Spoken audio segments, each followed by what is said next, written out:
오늘은 이제 벨기에 어떤 이야기 좀 해주실까요? 라푼젤? 라푼젤이 벨기에예요? 네, 백그라운드 그 이야기 배경이 이제 벨기에라고 보시면 되겠습니다. 그렇게 이게 머리 성에서 엄청 긴. 이 마리를 성에다 가둡니다. 탑에다 가둬놓습니다. 강요를 하는 거죠. 찰스랑 결혼하니까 루이 11세 아들이랑 결혼하라니까. 근데 이제 이 마리는 이제 극구 거부하면서 당시 합스부르크의 이제 프레드릭 3세한테 편지를 씁니다. 몰래. 당신 아들 막시밀리안 1세하고 나는 결혼하고 싶습니다. 막시밀리안 1세가 그렇게 자상하고 잘생기고 했다는데 절 좀 구해주세요. 그래서 실제로 이제 막시밀리안 1세가 군을 이끌고 와서 이 마리를 구출합니다. 네, 탑에 있던 마리를 구출을 하게 되는 거죠. 이게 이제 라푼젤의 이제 원전이 되는 거죠. 라푼젤이 이렇게 이어지는군요. 예. 최주영 박사의 지구본 연구소, 오늘도 흥미로운 전 세계 이야기 여러분께 전해드리죠. 반갑습니다. 정프로입니다. 네, 최준영입니다. 네, 자 저희가 이 벨기에라는 초콜릿으로 유명한 그 나라를 지금 이제 아마 오늘 네 번째 여행을 좀 하는 것 같은데. 뭐 어쩌다 보니 2022년 이제 아마 마지막 방송일 될 것 같은데. 그런가요? 네, 대충 아마 그럴 것 같은데. 예. 자, 벨기에 축구도 잘하고 생각보다 중화학공업도 발전한 이 벨기에. 오늘은 이제 벨기에 어떤 이야기 좀 해주실까요? 역사, 라푼젤? 라푼젤이 벨기에예요? 네, 백그라운드. 배경 그 이야기 배경이 이제 벨기에라고 보시면 되겠습니다. 라푼젤. 예, 라푼젤 아시죠? 다들? 그렇게 이게 머리 성에서 엄청 긴. 기대가 좀 되는데. 자, 오늘 벨기에 그럼 역사 이야기 한번 좀 가보겠습니다. 벨기에라는 나라는 뭐 지난 시간에 말씀드린 것처럼 이제 제대로 독립을 했던 거는 이제 19세기나 돼서 이제 만들어진 나라인데 그렇다고 뭐 유럽의 한복판에 해당하는 그 지역에 사람들이 안 살았을 리는 없죠. 그렇겠죠. 그러다 보니까 이 지역은 옛날서부터 사람들이 살았고 역사에 등장을 하기 시작한 건 한 기원전 5세기 정도부터입니다. 기원전 5세기. 기원전 5세기 정도부터 이제 지금 프랑스 뭐 이런 쪽 뭐 이제 이쪽에 흩어져 있는 이제 켈트족. 켈트족의 일파인 이제 벨가이족이 현재의 벨기에 영토에 이제 거주하기 시작했다라는 뭐 여러 가지 이제 기록들이 좀 있습니다. 그래서 벨기에군요. 그래서 벨기에입니다. 거기서부터 나왔고. 그런데 이제 이 벨기에라는 요 지역이 역사의 이제 중심 무대로 떠오르는 것은 기원전 57년입니다. 57년? 기원전 57년 당시 이제 로마의 이제 장군이었던 카이사르가 여기까지 갔어요? 그렇죠. 그때 이제 프랑스, 지금의 프랑스 이런 지역들을 이제 다 점령을 하는 그 갈리아 이제 전쟁기 이거 보시면 잘 나오지만 이때 이제 그 격전을 치렀던 지역 중에 하나가 이 지금 벨기에 이제 이 지역입니다. 거기 살던 이제 켈트족의 일파인 벨가이족을 정복했군요. 그러면서 이제 이 지역을 써야 되잖아요. 그러면서 이제 벨가이 뭐 이런 식으로 이제 벨가이 지역. 그러니까 벨가이 사람들이 사는 동네. 그러니까 벨기에 뭐 이런 식으로 이제 됐던 거죠. 그래서 이제 카이사르 덕택에 이제 역사에 이제 데뷔를 이제 하게 됐고, 그래서 그 다음서부터는 이제 뭐 당연히 이제 로마 영토가 됐으니까 되게 이제 로마의 여러 가지 제도, 문물 이런 거 받아들여가지고 번영하고 평화롭게 잘 살다가 5세기경 이제 동쪽에서부터 침범해온 이제 프랑크족이 이제 밀고 내려오면서 이 로마 문명이 이제 파괴돼서 이제 후퇴를 이제 하게 되는 거죠. 근데 이제 이 지역은 뭐 첫 시간에 말씀드린 것처럼 원래 저지대 국가, 그래서 약간 뭐 땅도 낮고 뭐 어떻게 보면 질척거리는 이미지도 있지만 다른 한편으로 보면 교역하기 좋고 하구니까 바다로 나가기도 좋고 강 타고 이제 위로 올라오기도 좋고 그다음에 농사도 꽤 잘 되는 지역이고 하다 보니까 이제 사람들이 계속 몰려들었던 거죠. 먹고 살긴 좋겠어요. 농사하기 좋고 그렇습니다. 뭐 어업하기도 좋을 거고. 그런데 이제 이 주변 지역에 이제 덩치 큰 나라들이 옛날부터 존재를 했기 때문에 이제 따로 나라가 되기는 상당히 좀 곤란했던 좀 그런 거죠. 그러니까 뭐 우리가 우주 공간에서도 그런 일이 좀 있죠. 그러니까 뭐냐면 큰 행성들이 있으면 그 주변에 있는 뭐 여러 가지 뭐 이런 것들을 이제 잡아 계속 끌어당기죠. 쭉 빨아들이니까. 끌어당겨서 이제 자기가 뭐 띠로 두르던 아니면은 이제 그냥 자기가 다 꿀꺽하던 이렇게 되다 보니까 뭔가 만들어질 법한 놈들이 행성이 안 만들어지는 경우가 있는데 딱 벨기에가 그렇게 만들어졌다라고 보시면 돼요. 그래서 8, 9세기 정도에는 이제 샤를마뉴 이제 제국의 일부로서 이제 뭐 이때부터 왕국은 아니고 공국. 그러니까 이제 왕국은 왕이 있는 거고 여기는 이제 공작, 이제 귀족이 다스리는. 그러니까 나라 꼴 정도는 되지만 그냥 나라라고 보기에는 좀 애매한 사이즈 그런 이제 공국들이 만들어지기 시작을 했고, 그 다음에 이제 11세기 때부터 이제 십자군 전쟁이 이제 본격화되면서 뭐 예나 지금이나 전쟁이라는 것들은 많은 군수물기, 옛날 전쟁 같은 경우는 이제 뭐 군복이 중요했죠. 그러다 보니까 이제 플란데른 지방 그쪽에서 이제 섬유 산업이 발달하기 시작을 했습니다. 그래서 이 지금 벨기에 여러 지역들이 이제 상업 도시로 네네. 예. 그러니까 그 당시 중세 시대에 이제 상업 도시라는 것들은 시장이 있고 자유롭게 뭔가 거래를 할 수 있고 네. 예. 이러다 보니까 사람들이 또 몰려들고 발전하고 그런 곳이었죠. 첫 시간부터 많이 말씀드렸던 뭐 프란데런이라는 네. 지역도 이제 공국으로 발전하게 됐고 그다음에 뭐 브라반트 등등의 이제 각 지역별로 현재 벨기에를 이루고 있는 지역들이 이제 조그마한 공국들로 이제 자리를 잡게 됩니다. 그래서 이렇게 올망졸망한 공국들로 쭉 있다가 네. 이 14세기 들어서면서부터 이제 이 지역은 이제 프랑스의 베이스를 두고 있던 부르고뉴 공국이 이제 이 지역을 지금 벨기에 지역들을 상당 부분 이제 점유를 하게 됩니다. 네. 예. 그래서 이 부르고뉴라는 지방은 지금 이제 프랑스의 한 지역이에요. 네. 예. 그런데 당시에는 이 프랑스하고 맞서던 별도의 이제 공국으로 존재를 했던 그러한 곳입니다.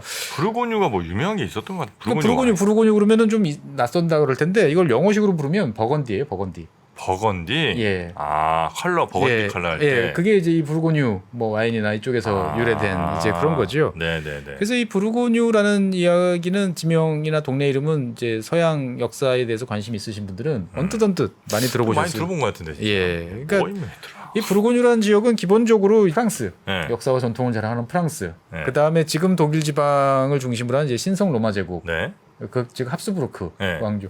요 사이에 있는 그 동네가 이제 이 부르고뉴 지방이었어요. 네. 근데 이제 이 부르고뉴는 이제 작지만 네. 큰 나라 사이에 있는 동네였지만 이제 양목. 그 당시에는 이제 면이 없었으니까 다 양을 키워서 거기서 이제 모직을 해야 되는데 네네. 이 지역이 양이 잘 됐던 거죠. 그래서 양도 많이 잘 키우고 섬유 산업 이 발달하다 보니까 이 부르고뉴라는 지역은 유럽에서 한때 가장 잘 살던 예, 그런 지역이었죠. 그런데 이제 옆에 프랑스가 있으니까 계속 네. 이제 눈치가 좀 보였는데 이제 프랑스가 이제 100년 전쟁에 돌입을 하니까 이제 영국이랑 이제 네. 싸우느라고 프랑스가 서쪽에 정신이 팔려 있으니까 이제 동쪽 지역에 대해서는 별로 신경을 이제 안 쓰겠죠. 그래서 부르고뉴가 지금 이제 지도에 보시는 것처럼 부르고뉴 지역은 남쪽에 있습니다. 네. 예, 남쪽 요 지금 하단부가 원래 이제 있던 부르고뉴 지역인데 프랑스가 이제 100년 전쟁에 신경을 못 쓰고 있는 틈을 타서 점점 영토를 쭉 넓혀서 지금의 네덜란드, 벨기에 이 지역까지 이제 다 차지를 하게 되는 거죠, 보면은. 부르고뉴가? 예, 부르고뉴 공국이. 와 그렇게 넓게 가요? 예, 그렇습니다. 그래서 이제 100년 전쟁 사이에 프랑스는 계속 영국이랑 전투를 해야 되니까 네. 다 서쪽에만 신경을 쓰다가 동쪽에 신경을 못 쓰고 있는 사이에 이제 부르고뉴 너무 공국이 커졌네. 요만한 나라가 네. 이제 그 지중해에서부터 북해까지 이제 이르는 지역을 연결하는 이 정도면 진짜 큰 나라. 큰 나라죠. 사실 이제 어떻게 보면 정말 나라가 될 법한 예, 사이즈였죠. 그런데 이제 100년 전쟁이 딱 끝나고 나니까 프랑스 입장에서 봤을 때는 이제 그 중앙 이제 집중 체제를 정비를 하는데 뭐야 이거 야, 부르고뉴. 쟤네들 왜 이렇게 커졌냐? 어느새. 그래서 야 이거 저거 놔두면 안 되겠다 네. 싶어서 이제 프랑스가 쟤를 어떡하지라고 고민하고 있는 사이에 이제 부르고뉴가 선빵을 날립니다. 프랑스를. 전쟁을 시작해요? 예. 오. 그래서 당시 이제 이 부르고뉴를 다스리고 있던 사람이 이제 찰스 공작이었는데 네. 이 별명이 생겼어요. 뭐예요? 대담공. 아 겉머리 상실. 네, 그렇죠. 옛날에는 다 이제 이런 호칭들 별명 같은 게 있었잖아요. 네. 예, 그런 것처럼 이제 대담공 이제 찰스라고 이제 부를 정도로 왕은 아니었으니까. 그래서 이제 프랑스하고 전투에서 승리를 거둡니다. 아 심지어 이겨요? 네, 이겨요. 그래서 이제 프랑스가 이제 100년 전쟁에서 아직까지 이제 회복이 안 된 하긴 상태에서 뭐 워낙 지쳤어. 예, 하다 보니까 이제 쉽지 않았던 거죠. 그리고 이제 기습을 당했던 거고. 네. 그래서 이 여파를 몰고 부르고뉴의 이 찰스 같은 경우는 스위스까지 딱 치겠다. 밀고 들어가요? 예, 그래서 스위스까지 치고 나면 이 남쪽에서부터 스위스, 그다음에 그 북쪽에 지금 벨기에 원래 자기 땅이었던 벨기에, 네덜란드까지 이걸 쫙 연결하면 끊임없이 하나로 쫙 이어지는 이제 제대로 된 나라를 만들 수 있다. 근데 전선을 너무 확대한 것 같은데. 그렇습니다. 근데 이제 이 스위스란 나라는 예나 지금이나 이제 그 작지만 단단한 나라죠. 특히나 이제 스위스 용병. 네, 그렇죠. 예, 그러니까 자기 땅이 쳐들어온 사람들한테 이제 그냥 안 돌려보내죠. 험하고. 예, 그래서 스위스와의 격렬한 전투 중에 이 패배를 합니다. 아이고. 그러고 이제 전사를 해요. 근데 이제 이 전사를 하고 나면 이제 문제가 뭐냐? 항상 이제 왕이 죽고 나면 다스리는 통치자가 죽고 나면 누구를 이제 그 다음으로 할 거냐? 네. 근데 이제 뭐 아들이 있으면 상관이 없는데 아들이 없었어요, 이 양반이. 그래가지고 이제 딸이었던 이제 마리가 즉위를 이제 하게 되는 거죠. 근데 이제 이 동네가 얼마나 잘 살았냐면 이 마리 별명이 더 리치예요, 영어로 하면. 재벌 마리 뭐 이런 네, 식이었던 네, 거죠, 네, 이제 네. 보면은. 그래서 이제 마리가 이제 왕에 오른다라는 걸 딱 아니까 옆 나라였던 프랑스 루이 11세가 이건 둘도 없는 기회다. 인수합병을 해버리자. 아 결혼해서? 그렇죠. 그래서 자기 아들이었던 찰스 8세하고 이 마리하고 결혼을 하자. 그러면 니들을 부르고뉴 공국은 공국이 아니고 이제 왕국이네. 프랑스 왕국의 이제 일원이 되는 거 아니냐. 그러면 사실은 이제 부르고뉴 제일 잘 사는 부르고뉴를 꿀꺽하면 힘 하나 안 들이고 큰 영토 먹고. 그렇죠. 그래서 당시에 이제 어떻게 보면 결혼이라는 건 비즈니스를 하기 위한 좋은 수단이었던 거죠. 근데 이제 마리는 이 프랑스가 싫었던 모양이에요. 네, 대신들도 프랑스가 이제 내키지 않았던 것 같아요. 그래서 동쪽에 있는 합스부르크 이제 신성 로마 제국 쪽에다가 이야기를 합니다. 나는 프랑스가 자꾸 우리 집적거려요. 좀 도와주세요. 아, 너네랑 차라리 결혼하는 게 낫겠다. 뭐 이러지. 그렇죠. 네. 그래서 이게 이제 뭐 서쪽이냐 동쪽이냐 프랑스냐 이제 합스부르크냐 뭐 이러던 상황을 이제 소문이 밖으로 쫙하게 퍼져 나갑니다. 네. 이 벨기에라는 곳들은 아까 말씀드린 것처럼 이제 상업이 발달하고 여러 가지 이제 교역이 잘 되는 지역이다 보니까 상인들 영향이 셌는데 이 상인들은 프랑스를 훨씬 선호했다고 그래요. 거기서 물건도 많이 받아오고 돈도 잘 벌고 했기 때문에 이게 이제 훨씬 이 프랑스랑 붙어야지 뭔 소리냐. 그래가지고 이제 이 길드가 봉기를 일으킵니다. 길드가? 예. 봉기를 일으켜가지고 대신들을 이제 처단을 하고 그 다음에 이 마리를 죽일 수는 없으니까 성에다 가둡니다. 탑에다 가둬놓습니다. 길드 세력이 굉장히 셌나 보네요. 그렇습니다. 그래서 이제 이 강요를 하는 거죠. 찰스랑 결혼하니까 루이 11세 아들이랑 결혼하라니까. 우리는 프랑스랑 합친이 훨씬 낫다. 그렇죠. 근데 이제 이 마리는 이제 극구 거부하면서 이제 당시 합스부르크의 이제 프레드릭 3세한테 편지를 씁니다. 몰래. 당신 아들 막시밀리안 1세하고 나는 결혼하고 싶습니다. 막시밀리안 1세가 그렇게 자상하고 잘생기고 했다는데 절 좀 구해주세요. 그래서 실제로 이제 막시밀리안 1세가 군을 이끌고 와서 이 마리를 구출합니다. 네, 탑에 있던 마리를 구출을 하게 되는 거죠. 감금이 이제 탑에 감금돼 있었군요. 예. 그래서 이게 이제 라푼젤의 이제 원전이 되는 거죠. 라푼젤이 이렇게 이어지는군요. 예. 어떻게 보면은 이제 공국과 왕국, 정말 왕자님, 공주님 수준의 이제 이야기를 하는 거죠. 이제 보면은. 그래서 결국은 이제 결혼을 하니까, 이 합스부르크 입장에서 봤을 때는 이제 웬 떡이냐 싶은 게 굴러 들어오는 거죠. 워낙 이제 경제력이 탄탄한 동네가 원래 합스부르크는 산동네에 있어가지고 되게 이렇게 가난했던 그런 이제 가문이었는데 갑자기 이제 며느리가 재벌집 며느리가 들어온 거죠. 예.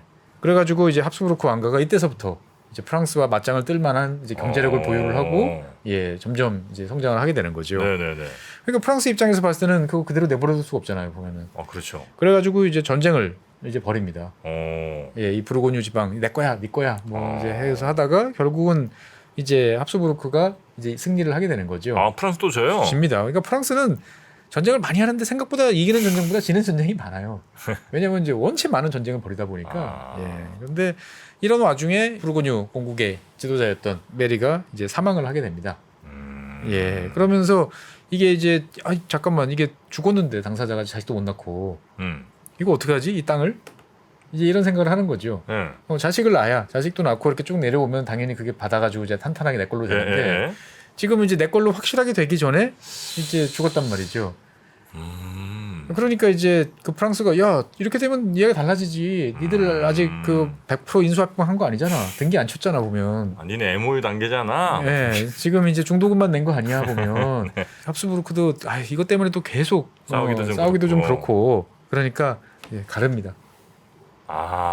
부르고뉴 공국을 갈라서 지금 저 위쪽 그러니까 지금 벨기에, 네덜란드 뭐 이런 쪽 같은 경우는 이제 합스부르크 쪽이 이제 가져가고 그다음에 밑에 쪽 같은 경우는 프랑스가 가져가고 이제 이런 식으로 이제 가져가게 되는 거죠. 오너가 사라지니까 이렇게 되는 그래서 이제 이 벨기에는 이제 이런 백그라운드를 통해서 주로 이제 합스부르크 지배하에 쭉 있었습니다. 그러다 보니까 어떨 때는 뭐 합스부르크, 어떨 때는 스페인. 이 사실은 이제 다 합스부르크 왕조였으니까 또 이 정도 이제 주로 이제 국교 세력 지배들을 이제 많이 받았던 거죠. 그럼 이쪽 동네 정서는 약간 프랑스 본토랑 조금 다를 수는 있겠군요. 그렇습니다. 세월이 좀 오래돼가지고. 어디서 그런데 이제 이 지역이 프랑스랑 접경을 잇고 있는 지역이고, 그 다음에 여러 가지 교역이 많다 보니까 영향을 계속 받을 수밖에 없었죠. 그러던 차에 프랑스 대혁명이 이제 빵 터지는 거죠.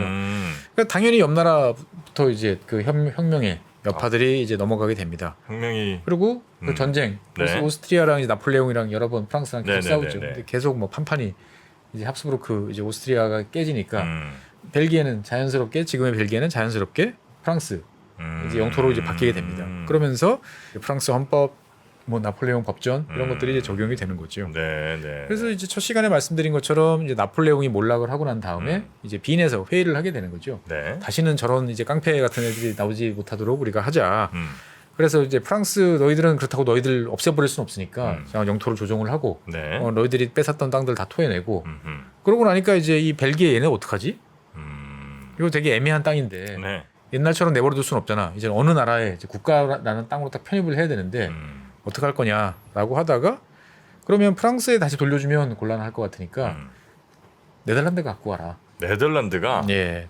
그래서 벨기에하고 네덜란드를 이제 병합을 해가지고 이제 킹덤 오브 로우 컨트리스 저지대 왕국 로우 컨트리. 예. 이걸 이제 만듭니다. 그런데 이제 뭐 지난 두 번째 시간인가요? 제가 말씀드린 것처럼 이제 네. 언어도 다르고 종교도 네. 다르고 프로테스탄트랑 카톨릭이랑 뭐 예, 그러다 보니까 인구도 지금 벨기에 지역이 더 많은데 우리가 왜 지배를 받아야 돼? 예, 이러면서 이제 결국은 독립을 하게 되는 거죠. 1830년에 네. 독립을 하게 됩니다. 아, 그럼 독립한 게 그렇게 오래된 얘기는 아니군요. 1830년이니까 이제 200년. 예, 저희가 아마 벨기에 독립 200년 행사는 이제 볼 수 있겠군요. 보면은. 2030년이니까. 예. 그래서 이제 독립을 하게 되면 당시에는 이제 당연히 네. 이제 프랑스를 제외하고 나면 다 왕, 뭐 대부분 다 왕이 있어야 되니까 그럼 왕을 이제 누구를 할 거냐? 어디서 모셔와야 되겠냐. 네.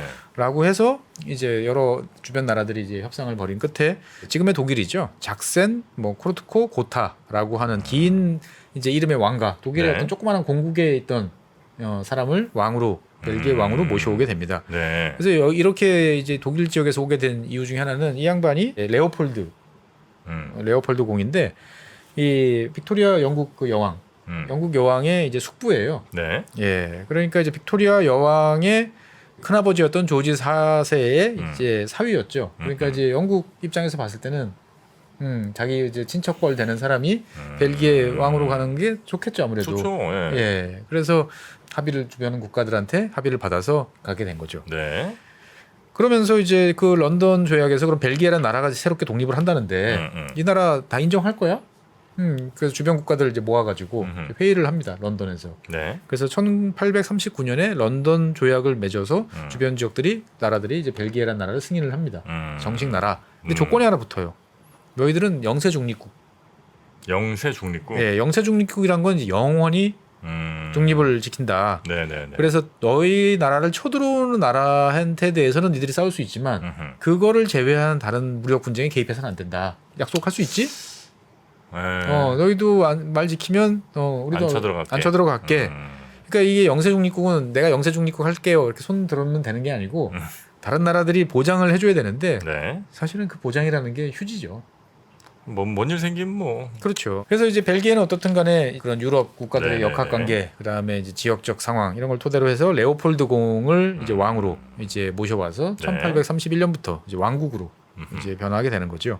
그래서 이 레오폴드 공은 이제 1세죠. 네. 이 사람은 이제 근대적 국가, 그러니까 프랑스 같은 어떤 그런 나라를 이제 지향을 합니다. 그래서 사람들이 뭐 당연히 프랑스 영향이 꽤 세다 보니까 네. 자유주의 헌법도 채택하고 그다음에 산업과 특히 이제 교육에 관심이 많아서 이제 벨기에를 이제 근대 국가로 이제 성장을 시키는데 많이 이야기를 이제 노력을 하게 되는 거죠. 그래서 잘 성장을 하던 이 벨기에 같은 경우는 이제 이 레오폴드 초대 국왕이 사망을 하고 네. 그 아들이었던 이제 레오폴드 2세가 이제 즉위를 하게 됩니다. 1865년에 즉위를 하게 되는데 이 레오폴드 2세 이야기를 하기에는 지금 이제 시간이 짧으니까 워낙 이제 할 얘기 많은 사람이죠, 이 사람은. 예, 그렇습니다. 그래서 예전에 콩고 때 한번 말씀드렸는데 네. 다시 묶어서 다음 편에 한 번 더 말씀드리도록 하겠고요. 네. 어쨌거나 이제 19세기 중반, 중후반 이후에 벨기에는 유럽의 조그마한 나라였던 벨기에가 꽤 어마어마하게 큰 콩고 민주공화국, 아프리카 한복판에 어마어마한 땅을 네. 국가 식민지가 아니고 왕신. 왕 개인 이제 영지로 확보를 이제 하게 됩니다. 네. 그 정도를 일단 말씀을 드리겠고요. 그래서 이제 레오폴드 2세가 이제 사망을 이제 하고 난 다음에 알베르 1세라는 분이 이제 20세기 초반인 이제 1909년에 그 취임을 하게 돼요. 왕으로 네. 즉위를 하게 되는데 이 레오폴드가 2세가 이제 아들이 없었어요. 그래서 이제 조카입니다. 네. 예, 조카가 이제 왕을 이제 물려받게 되는 거죠. 그래서 이 알베르 1세는 취임하고 보니까 야, 이 벨기에 지금 이제 콩고 가지고 뭐 이렇게 저렇게 식민지 놀이할 때가 아니다. 주변 정세가 이제 되게 불안해지고 있구나라고 생각을 합니다. 독일 특히 독일이 이게 뭔가 심상치 않은데 싶어서 벨기에 육군을 강화하는데 총력을 기울입니다. 그래서 이제 징병제도 도입을 하고 예, 노력을 많이 합니다만 시간이 이제 부족했던 거죠. 그래서 이제 결국 1차 세계대전 때 이제 전쟁에 휘말리게 되는 거죠. 그래서 당시에 이제 독일의 왕이었던 이제 베를린 2세 같은 경우는 이제 벨기에한테 전쟁을 시작하기 전에 요구를 합니다. 길을 빌려달라. 많이 듣던 이야기죠. 진짜 듣던 얘기인데. 많이 듣던 이야기죠. 예, 우리는 프랑스랑 싸우려고 그런 거지. 니하고는 상관없으니까 길을 빌려달라. 당연히 이제 요구를 거부하게 되는 거죠. 독일군이 이제 벨기에를 이제 쳐들어오게 됩니다. 그래서 1차 세계대전 참호전으로 유명한 예, 그 베이스 그 배경이 이제 뭐 프랑스도 있지만 이 벨기에가 어떻게 보면 제일 큰 격전지가 이제 되게 되는 거죠. 그래서 벨기에 같은 경우는 이 독일군에 밀려가지고 거의 대부분의 지역, 저 플란데른 지방 남서부 일부 지역을 제외하고 나면은 대부분이 다 이제 독일이 점령이 되는 거죠. 근데 이제 알베르 1세는 이제 뒤로 이제 후퇴를 해가지고 계속 전쟁을 이제 치릅니다. 그래서 어쨌거나 전쟁에서 끝까지 이제 존버 정신으로 맞서면서 결국 버텨서 연합국이 승리를 했으니까 벨기에는 이제 승전국이 됩니다. 예, 승전국이 돼서 일단 그 독일 땅 일부를 이제 가져오고 받고 그 다음에 이제 독일이 이제 애지중지하던 독일의 그 아프리카 식민지 콩고랑 붙어있던 그 르완다, 뭐 부룬디, 이런 지역들을 이제 갖고 오게 됩니다. 그래서 식민지로는 이제 못 갖고 오고 이제 위임 통치하는 거죠. 예, 위임 통치. 그러니까 이제 아프리카 지도를 떠올려 보시면 이제 가운데 큰 콩고가 있고 그 동쪽 끝에 붙어 있는 이제 르완다, 부룬디 이런 지역까지 다스리게 되는 거죠. 근데 아프리카 이거 한 가운데 있잖아요. 바닷가 쪽도 아니고 다스리거나 혹은 뭐 통치하기가 상당히 어려운 지역 아닙니까? 완전 밀림에. 예, 완전 밀림에 어려운. 영국, 프랑스가 조금 이렇게 신경 안 쓰는 지역이 대체로 벨기에가 가져간 거군요. 그렇습니다. 그러니까 이제 땅 이렇게 쪼개고 나서 애매한 지역을 이제 우리가 할게라고 그래가지고 이제 받아왔던 그런 것이 이제 콩고 민주공화국이었는데 이 알베르 1세는 어쨌거나 이제 전쟁을 막아내지 못했습니다만 그래도 뭐 잘 판단을 해서 이제 맞서서 결국은 승전국으로 만들었고 그 다음에 이제 전쟁을 복구를 해야 되죠. 1차 세계대전에서 제일 많이 피해를 본 지역이 벨기에 지역이니까 그래서 이제 국가를 재건하고 산업 재건에 주력을 하면서 사회를 이제 급속한 산업화 그리고 사회 개혁 이런 거를 이제 달성을 이제 하게 됩니다. 벨기에에서는 꽤 그래도 존경을 받겠군요. 그리고 이제 이 당시부터 이제 성인 남성이라면 재산 보유, 뭐 군대 갔다 온 뭐 이런 거 상관없이 다 투표권을 주는 이제 제한적인 보통 선거가 이때부터 이제 도입이 되게 되는 거죠. 그리고 이제 왕은 사실은 이제 어떻게 보면 이 당시부터 이제 뒤로 좀 물러설 수밖에 없는 상황이 됐지만 뭐 여전히 이제 왕국으로 계속 있었고 그러다가 이제 1934년에 이제 아들인 이제 레오폴드 3세가 이제 즉위를 하게 됩니다. 알베르의 아들. 레오폴드 3세가 즉위를 하게 되는데 이제 1934년 그러니까 좀 있으면 5년 있으면 이제 2차 세계대전이 시작되는 거죠. 2차 세계대전 때도 마찬가지로 독일의 첫 번째 타겟은 이제 프랑스와 이제 벨기에였습니다. 그래서 이 독일 침공으로 이제 벨기에가 순식간에 몇몇 요새에서 저항을 했습니다만 이제 상대가 안 되는 독일군의 이제 특수부대, 공수부대의 이제 뒤통수를 맞으면서 이제 무너지게 되는 거죠. 그래서 이제 레오폴드 3세는 독일군 포로가 돼서 이제 오스트리아의 억류가 됩니다. 이렇게만 보면 왕이 단호하게 잘 저항한 것처럼 이제 보이는데 문제는 이제 레오폴드 3세가 이제 독단적인 결정을 내렸다는 사실이 이제 뒤늦게 알려집니다. 무슨 독단? 내각하고 상의 없이 군대에다 지시를 합니다. 요새가 무너진 다음에 더 이상 저항할 수 없으니까 투항해라. 그거를 의회와 이야기하지 않고. 그러니까 왕이 직접적으로 이제 명령을 내려서 그렇게 해버렸고, 그 다음에 이제 히틀러와 이제 비밀 협상을 몇 차례 이제 합니다. 벨기에의 미래에 대해서 그러면 우리가 당신들한테 협조를 하게 되면 뭘 해줄래? 뭐 이런저런. 그러니까 네. 어떻게 보면 만약 히틀러가 이겼으면 현명한 뭐 판단을 했던 거일 수도 있겠지만 이제 그러지는 이제 못했던 거죠 보면은. 국토 피해는 많지는 않았겠군요 대신. 순식간에 점령이 됐으니까요. 네. 근데 이제 하지만 그 이후에 이제 계속 전쟁이 이제 진행이 되면서 네. 벨기에 지역도 이제 뭐 연합군 뭐 독일군 왔다 갔다 하면서 남의 전쟁에 또 휩쓸리게 이제 될 수밖에 없고. 그래서 이제 전쟁이 끝났으면 이제 왕이 돌아와야 되는데 의회가 이제 거부를 하게 됩니다. 나라 팔아먹은 왕 아니냐. 우린 못 받겠다. 그래서 이제 귀국을 거부를 하고 그러다 보니까 이제 동생 이 레오폴드 3세 동생이었던 이제 샤를이라는 이제 귀족이죠. 샤를 공이 이제 섭정을 이제 하게 됩니다. 왕이 없으니까 왕 대신 누군가를 이제 역할을 좀 해줄. 예. 1950년에 이제 국민 투표를 하게 돼요. 근데 왕인데 이렇게 애매한 상태로 있는 게 말이 되느냐. 결국은 다시 이제 모셔오는 게 맞지 않냐. 그래서 국민 투표를 이제 하는데 여기서 섭정을 종료하고 레오폴드 3세가 복귀하는 게 맞다라는 쪽이 이제 승리를 하게 됩니다. 나 이제 짐 챙겨서 가야지라고 했는데 이 레오폴드 3세에 대해서 격렬하게 반대했던 이제 왈롱 지방에서 이제 프랑스가 가까운 이 지역에서 이제 격렬한 이제 폭동이 이제 발생을 하게 됩니다. 나 저 왕은 난 못 받겠다. 예, 이 나라 팔아먹은 사람을 내가 왜 받냐 우리가 난 반대세. 그래서 이제 레오폴드 3세는 아유 정남이 다 떨어진다. 나 그럼 안 할래. 나 안 가. 라고 선언을 하고 퇴임을 선언합니다. 그리고 이제 장남이었던 이제 보드왕이 이제 국왕으로 이제 가게 되는 거죠. 예. 그러니까 어떻게 보면 뭐 왕 몇 사람 없는데 되게 파란만장하죠 보면은. 그러네요. 예.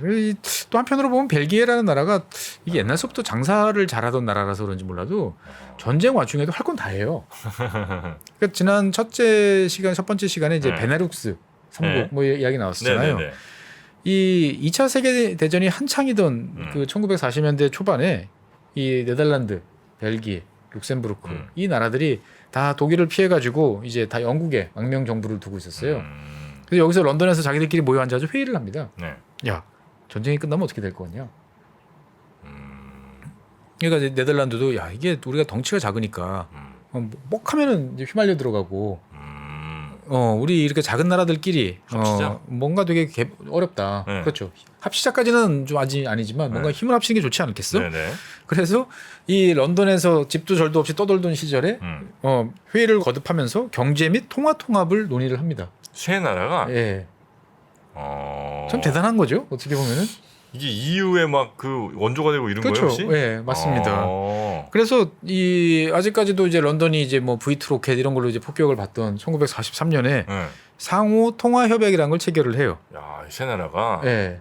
그래서 환율을 이제 고정시키고 일정 비율로. 그다음에 서로가 이제 신용을 제공을 해주고. 그다음에 중앙은행끼리는 항상 협의해가면서 정책을 결정하자. 그러니까 경제 통합이죠 보면은. 재정 통합, 예, 재정 통합이라기보다는 이제 금융 통합 정도에 더 가까울 수도 있겠군요. 통화 사업도 좀 해주고 뭐 예. 이런 식으로. 그래서 1944년 아직 전쟁 안 끝났죠. 44년 9월에 베네룩스 합의라는 것들을 만들어서 우리는 이제 한 몸이야. 뭔가 할 때 이제 같이 가자라고 이야기를 하고 1948년 전쟁이 끝난 지 얼마 안 돼 가지고 이제 3국 간 관세 동맹을 이제 체결을 하게 됩니다. 세 나라가는 관세 안 낸다. 그렇죠. 그러니까 이게 나중에 보면 이제 유럽 이제 EU의 이제 전신이 되는 거죠. 예. 근데 이제 물론 이제 베네룩스 3국이 이제 이렇게 합의는 했습니다만 전쟁이 끝나고 나서 복귀를 하고 나니까 벨기에는 자꾸 이제 네덜란드한테 이 약속을 빨리 지켜라. 좀 적극적으로 나서 그러는데 네덜란드는 잠깐만 우리 저기 태평양에 있는 저 인도네시아 식민지도 좀 있고 좀 생각할 게 많단 말이다. 라고 하면서 좀 소극적이다 보니까 크게 이익될 것도 별로 없는 거 같고 좀 애매해졌지만 어떻든 간에 이 나라들이 결성했던 베네룩스 이제 협약을 통해서 국경도 열고 뭐 경제도 통합하는 이런 게 이제 영국, 프랑스 주변 국가들의 눈을 이제 사로잡은 거죠. 특히 이제 프랑스와 독일의 이제 여러 정치인들을 이제 자극을 합니다. 그래서 1958년에 유럽 경제 공동체라는 걸 출범을 할 때 이제 이 베네룩스 3국이 이제 원조 창단 멤버로 들어가는 거죠. 예. 이제 EC인가 이렇게 했다가 그렇죠. EEC였죠. EEC 유럽 경제 공동체. 그러다가 이게 나중에 유럽 뭐 공동체 EC로 바뀌었다가 이제 유럽 연합 EU로 이제 바뀌게 되는 거죠. 그러니까 어떻게 보면 벨기에란 나라는 되게 작고 맨날 쥐어 터지는 나라인 것 같으면서도 살아남기 위한 방법이 뭘까를 전쟁 통해서도 이제 되게 주도면밀하게 고민을 했던 거죠. 그래서 이 와중에 이제 전쟁이 끝나고 취임하게 됐던 보드왕이라는 왕은 이제 다 내려놓습니다. 그래서 이제 1960년 콩고도 독립, 그다음에 르완다, 부룬디에도 이제 너희들이 알아서 해. 네, 이제 네, 다 내려놓고 우리는 유럽에 있는 요만한 땅 여기서 우리가 살 거다라고 이야기를 이제 하게 되는 거죠. 네. 그리고 이제 뭐 전후 복구를 통해서 벨기에 경제도 이제 급속 성장을 하게 되고 되게 행복한 시절을 이제 쭉 보냈던 거죠. 어떻게 보면 벨기에 전성 시대를 이제 함께했던 왕이 이제 보드왕 이제 국왕이었고 네. 그러다가 이제 1993년 7월달에 이제 심장마비로 이제 급사를 하게 되는 거죠. 그래서 동생이었던 이제 알베르 2세가 네. 즉위를 해서 이제 2013년까지 이제 다스리게 됩니다. 한 20년 정도 다스린 거죠. 지금도 왕이 있나요? 예. 입헌 군주국이니까. 아, 그렇구나. 예. 그래서 이 알베르 2세 같은 경우는 사진 보시면 아시겠지만 되게 이렇게 잘 생겼습니다. 알베르 2세가 예, 아주 미남이시죠. 그래서 이제 이 여성 편력으로 예, 상당히 이제 유명하고 네. 그래서 그냥 데이트만 하신 게 아니고 자식도 코네자 아, 그래요. 를 많이 낳아서 이제 골치가 아픈 지금도. 아. 왜냐면 이제 왕의 자식이잖아요. 네. 그러면 보통 이제 이런 경우 같은 경우는 이제 많은 경우는 그냥 금전적으로 이렇게 생활비 좀 대주고 정식 왕자로는 안 해주고 하는데 이거를 이제 혼외자 이제 그 딸 그러니까 이제 공주 날 공주로 대접해달라라고 요구를 해서 이제 받아주게 돼요. 아, 그래요. 그러다 보니까 이제 갑자기 이제 왕실이 더 커지는 이제 이런 문제가 이제 생겨서 이게 뭐냐 가뜩이나 뭐 솔직한 얘기로 맨날 사고만 치는데 이런 것까지 떠넘기냐. 예. 그러니까 뭐 나 그거 생각하기 싫어. 나 너 왕 안 할래.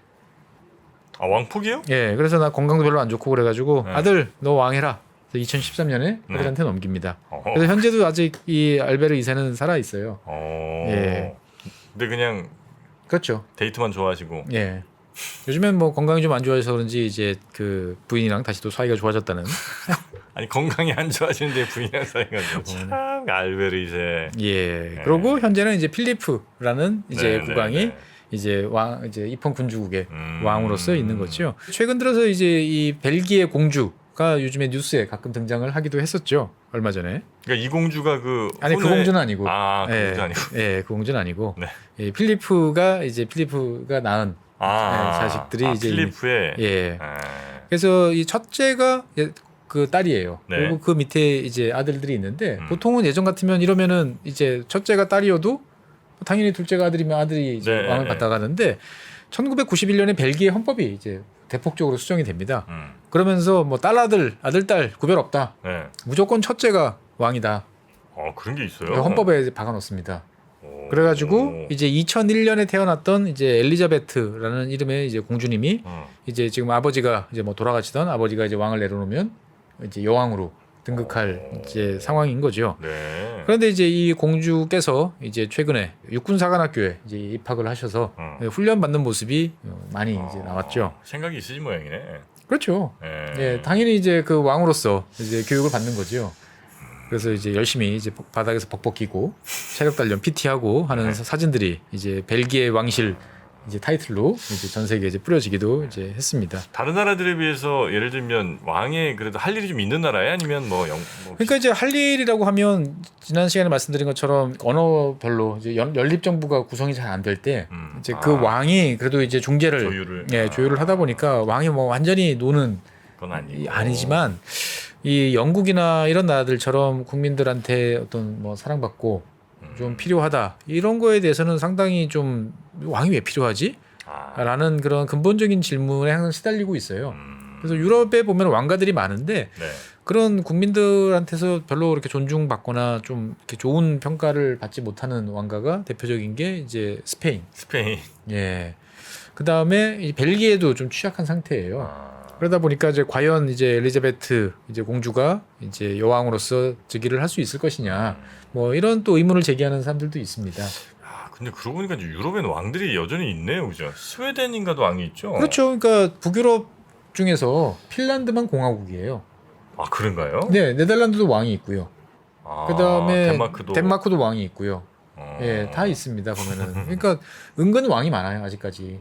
그러네. 예, 입헌 군주국 체제라서 왕들이 실제로 하는 일은 없으나, 예, 그래도 형식상 그래도 왕이 이제 있고 왕가가 존재를 하고 하는 나라들이 대부분 네. 많죠. 독일, 프랑스가 없으니까 이제 유럽하고 그냥 다 없나 이렇게 이제 생각을 하게도 되는데 그러니까 이제 덩치가 큰 나라들이 왕이 없죠. 독일, 프랑스, 이탈리아. 이제 유럽 경제의 1, 2, 3라고 하면 이 세 나라잖아요. 이 세 나라가 이제 왕이 없는 거죠. 근데 나머지 나라들은 은근히 왕이 많네요, 그죠? 나머지 나라들은 그렇죠. 왕이 있는 경우들이 이제 많이 있는 거죠. 스페인도 있고. 네, 예. 네, 네. 자, 이 벨기에 그렇게 오래된, 그러니까 물론 이제 오래 사람들이 살았긴 했습니다만 이제 나라로 만들어지고 왕이 네. 만들어지고 했던 건 뭐 불과 한 200년. 그렇죠. 그러니까 어떻게 보면 네. 옛날에 훨씬 더 이렇게 그 자유롭게 주변 지역을 떵떵거리면서 좀 잘 살았던 그런 지역이고 지금은 이제 소국이 되다 보니까 네. 상당히 좀 여러 가지로 고민이 많은 나라인 것 같습니다. 네. 자, 벨기에 오늘 벨기에 역사 한번 쭉 살펴봤고요. 다음 시간에는 이제 마지막으로 네. 이제 문제적 인물 레오폴드. 레오폴드 2세에 대해서 이야기를 하는 것으로 이제 벨기에도 이제 슬슬 막을 내려야 될 것 같습니다. 아주 화날 방송이 아닌가. 그 레오폴드 너무 좀 잔인하더라고요. 그래서 예전에 뭐 이제 자세하게 말씀 못 드린 사항도 있고 그래서 네. 그것까지 묶어서 한번 이야기를 드리도록 하겠습니다. 알겠습니다. 자, 그러면 이어지는 벨기에 이야기는 다음 시간에 또 전해드리도록 하죠. 자, 오늘도 함께해 주신 법무법인 율촌의 최준영 박사님 대단히 고맙습니다. 네, 감사합니다. 지금 여러분의 고민은 무엇인가요? 인간관계, 사랑, 행복, 일, 돈, 성공, 미래, 죽음. 심리하면 제일 먼저 떠오르는 전문가 김경일 교수와 함께 고민을 나누고 해답을 찾아봤습니다. 행복에 대한 어떤 얘기를 한다는 게 그렇게 간단하지 않은 건 분명한데 중요한 건 행복은 뭔가가 있는 상태라는 건 분명합니다. 나쁜 게 없는 상태로 보통 정의 내리지만 행복한 순간을 떠올려 본다라고 얘기하면 내 아이를 안았을 때 이거 느끼는 그거는 진짜 뇌가 정말 격하게 반응하거든요. 열심히 살아가는 우리들 앞에 심리적 함정들 3프로TV가 준비한 10시간의 마음 수업을 지금 바로 만나보세요. 수강 신청은 영상 하단 링크 또는 네이버에서 3프로TV를 검색하시면 됩니다.